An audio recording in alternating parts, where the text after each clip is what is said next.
In 1 Samuel 21, David is fleeing for his life. He doesn't want Saul to know where he is. He comes to a priest who is trembling to talk to him. It would seem the priest does know that something is wrong. Otherwise, why would he tremble before David? Though it would seem we must assume he didn't know about Saul's desire to kill David. David was popular in the kingdom. I do understand if Saul's desire was kept close to home.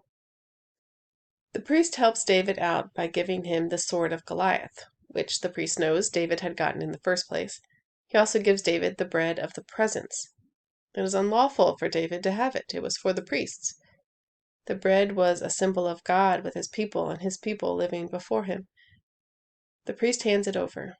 Jesus points out the story in the Gospels to point to the hypocrisy of the Pharisees. In Mark 2 and Matthew 12, we can read about the Pharisees being upset at Jesus' disciples plucking heads of grain on the Sabbath. That is a lawful act under the law of Moses.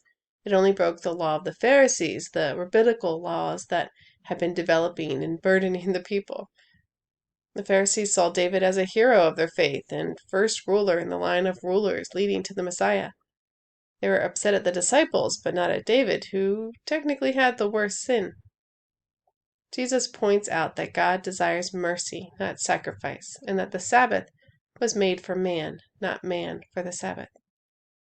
David survived by the mercy of God. His heart was for God, even if his actions sometimes missed the mark. He knew the love of God, which said that David was more important than the Sabbath law.